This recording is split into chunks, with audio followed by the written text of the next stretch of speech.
shit with that thing.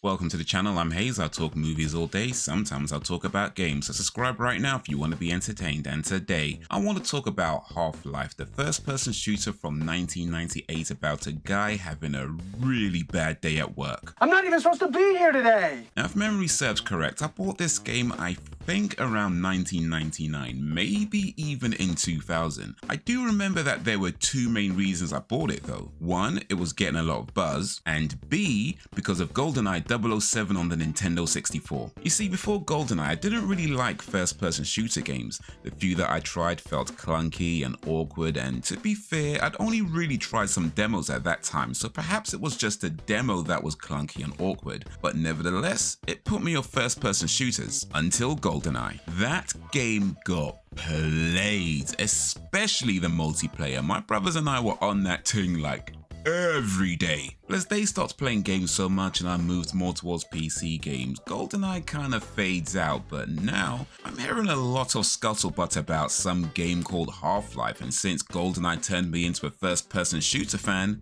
I figured I'll try it. So at this point, I don't remember much from my first playthrough. I do remember liking it a lot though. In fact, I liked it enough to play it through from beginning to end at least 2 or 3 times. Now that probably don't sound like much, but even back in my more hardcore gamer days, most games, even the ones I liked, I only really played once, so 2 or 3 times? That's a pretty big deal. Anyway, the opening rail scene on the way to work was a bold choice considering nothing really happens during that whole bit. And even after you get off the rail, there's still quite some time before the real action starts. I'm not sure you can do that now. Or maybe I'm wrong. Let me know if you know of any modern games that has barely anything happening for the first 5+ minutes and people still love the game. But back then, I think I can remember thinking a combination of, is that it? And something cool is about to happen. And perhaps other people had similar thoughts, which is why we all stuck it out and the game went on to be a massive hit. In fact, it was so successful, it's kinda the reason Valve barely make games anymore. Remember when Valve used to give us biscuit tins? Now, they just give us crumbs. Anyway, so now it's 2024 and I haven't played Half-Life in 20 years at least, and for some reason it enters my head to play this ancient story of old. And the first thing I notice is, it's still getting pretty regular updates. At time of writing, the last update was October 2024, and although I have no intention of reading all the update notes, I'm guessing most of those updates are for the multiplayer mode, which, by the way, is still being played in 2024. This game came out in 1998, and 26 years later still has an active online community. Do you know how crazy that is? Let me put that in perspective. Concord was released in August 2024, and by September 2024 does not have an active online community. According to Wikipedia, there's some 220+ online games that are now inactive, and I ain't trying to check every single one of them, but I'm pretty sure most were released after 1998. So the fact that people are still playing this 26-year-old game, a game that's older than maybe about 30% of people who might watch this video, that's big. But anyway, I did play some of the multiplayer deathmatch and it was fun, but Half-Life was possibly before skill-based matchmaking, so I didn't get put in a room with other guys who ain't played in 20 years. I of course get put in a room where literally everyone is better than me. So yeah, I'm getting fragged left, right and center. It was ridiculous. But I did manage to get a few kills. I don't care if it was luck. I'm taking it. It did kind of remind me though of around a similar time when I used to play Unreal Tournament.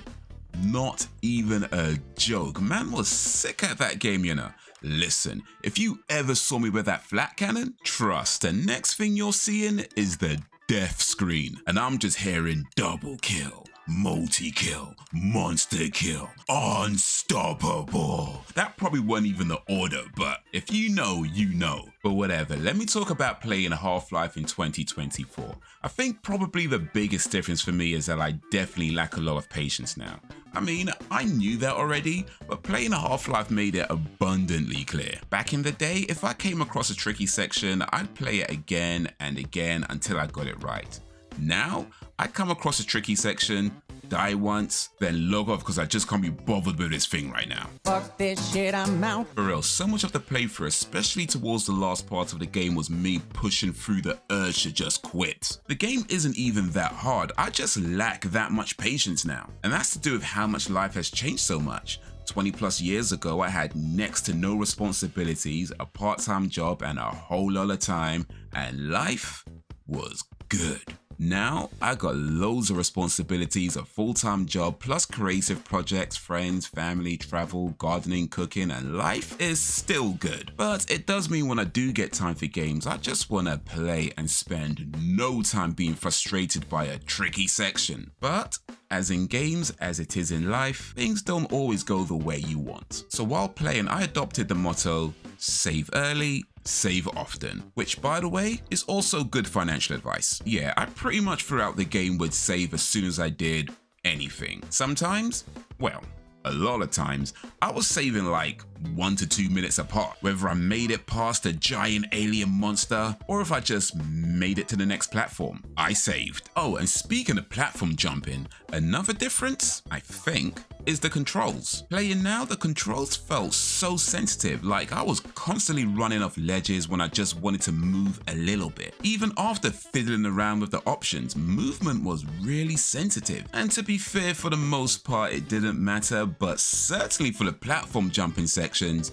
it was a piss take. I mean, a quarter century worth of updates and not one of them fixed the controls? The thing is though, I don't remember the controls being like that back in the day. Granted, it's over 20 years ago and maybe I'm remembering through a rose filter, but to my mind, I feel like I can remember the controls being really tight, or at least not to the point where I felt annoyed by them. And speaking of memory, there were definitely a few parts I remembered very well. Like we go to get the health dispenser, but there's a trap and the mercenaries jump you from behind. But there was definitely a fair bit that I have completely forgotten, especially in the last half of the game. It was almost like I was playing it for the first time again. But in the end, Half-Life is still worth your time 26 years later. If like me, you haven't played it in a while, it could be a cool trip down memory lane. If you're old enough to remember when it came out but never actually played it, it could be a really cool blast from the past and a reminder of a much simpler time in gaming before arse clowns chasing clouds on social media ruined everything. And for those of you who were born after 1998 and have never played Half-Life, maybe some of you have never even heard of Half-Life, it could be an excellent gaming history lesson. A lot of things that we take for granted in modern games were pioneered or innovated by Half-Life, like its storytelling, level design, and interactive environments. Also, Half-Life is from a time when everybody in the game talked, except for the guy that you're playing as. Matter of fact, Half-Life is from a time when, as far as voice work goes, you mostly just got whoever you can get. Best as I can tell, the voice work was done by people who worked at Valve and voice actors who didn't have much experience at the time, except for this guy.